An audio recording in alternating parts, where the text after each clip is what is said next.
Do you feel like over the years you've lost sight of the rider or horseman that you hope to be? Do you feel like you lack the motivation and focus to ride and train your horse? Maybe you still ride consistently, but the passion just really isn't there and you're not seeing the results that you'd like.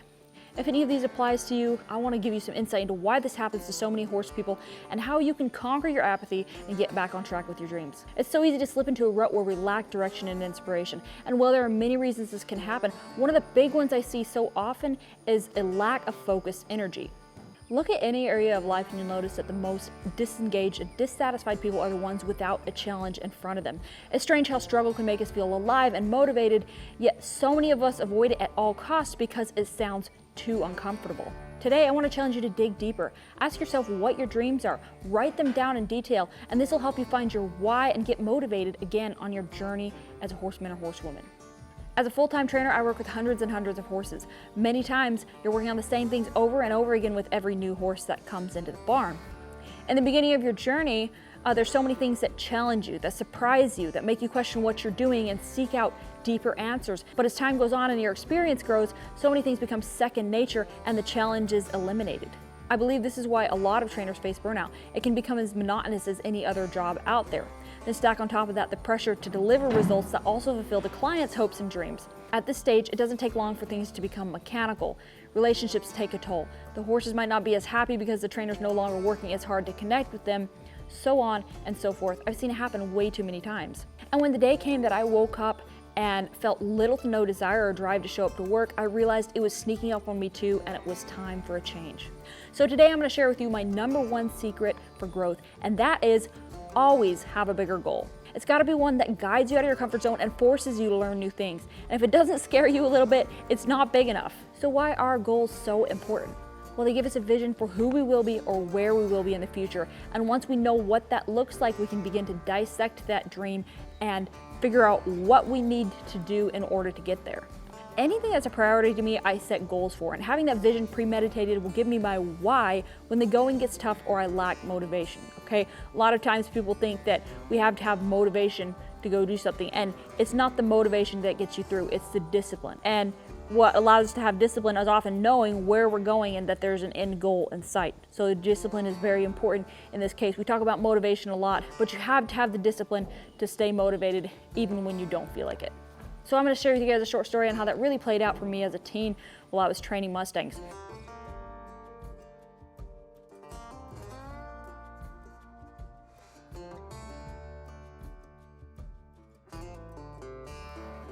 When I was 17, I picked up a Mustang for the biggest Mustang training event that was held to date. I was in the youth division at the time, which means we were training yearlings, and these yearlings obviously have a pretty short attention span. So in order to get the most done with them, you want to work with them in short sessions, but multiple times a day. And you only have about a little over 100 days until this competition starts. So there was a huge deadline there for me. And there were a lot of days where I was working hard. I had a lot of house tours and I had farm tours and I had a job I was working. There were so many things going on, and there was a lot of times in the middle of the summer where you felt like, I don't really want to go out and do another session with that horse. But what kept me going was that I knew what had to be done in order to get that $10,000 purse, okay? And so I would ask myself, do you want to know that you gave up 10 grand or this championship because you couldn't set aside 30 minutes of your day to go do this? And I would ask myself that every single time. Every single time I lacked motivation, or maybe some friends asked me out to a campfire or to go to the lake, and I would say, would you rather go to the lake this once, or would you rather have $10,000? And I would do that every single time when faced with a challenge to figure out what I really wanted and what goals I had in mind that I was trying to reach. So you want to know that bigger picture, and that's what I constantly trained for, even when I was completely wiped out, completely gassed, early in the mornings, late at night, whatever I had to do, I worked with that horse. I really didn't know where the other trainers were at. All I was trying to do was to do my very best, so I left nothing on the table and no one could say, or I couldn't even tell myself at the end, you didn't do your best. I did not want to hear that voice in the back of my head. Even if I lost, I didn't want to hear, you didn't do your best. So I've set up my goal. I knew what I had to do to get there. And I ended up winning the whole competition, taking home the purse and the championship, which was very exciting, but I do remember constantly having to give myself that pep talk. But those goals are what's going to keep you going. That vision for what you have to have and what you're going to sacrifice to get there, that's going to keep you going when things get tough. So let's talk about a few scenarios that may be more relatable to you.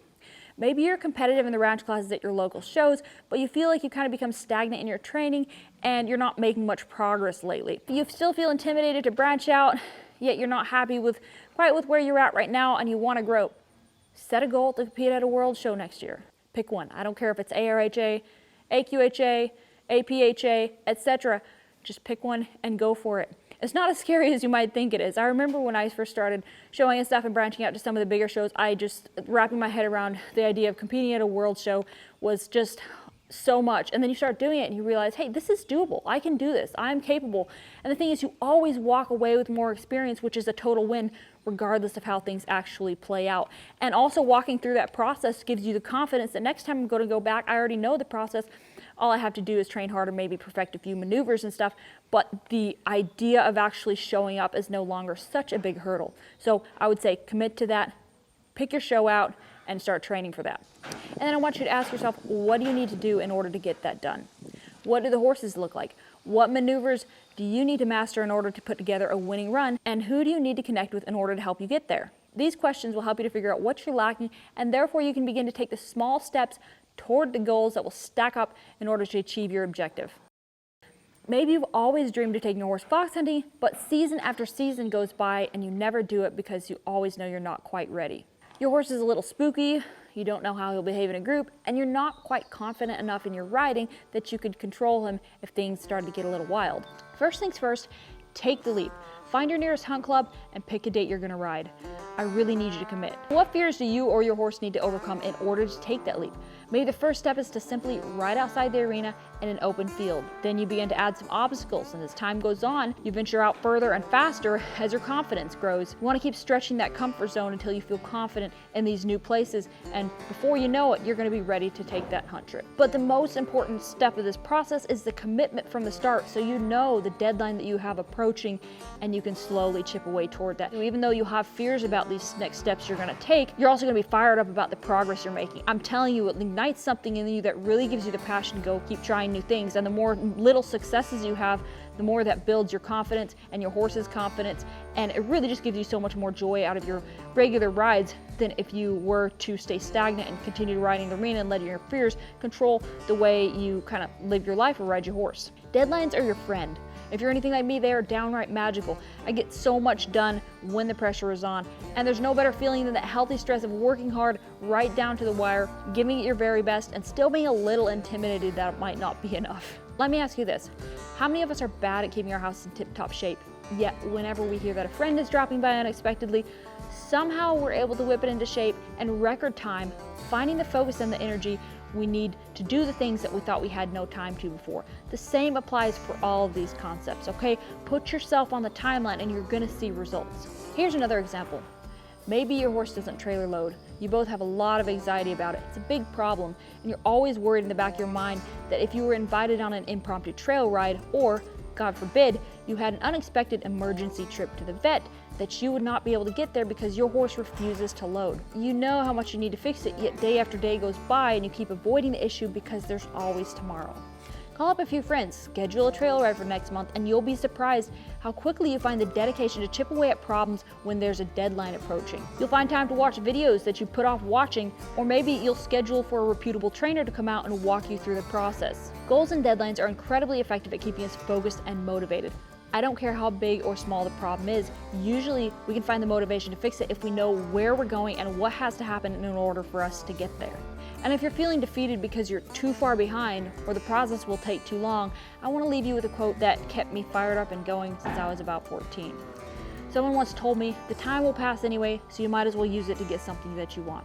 If you don't start because your excuse is that it'll take you another 5 years to become the rider you want to be, then in another 5 years, you'll find yourself looking back and being even more depressed because you never took that first step toward a better you. As they say, the best time to start was 10 years ago. The next best time is now. Go get those dreams, friends.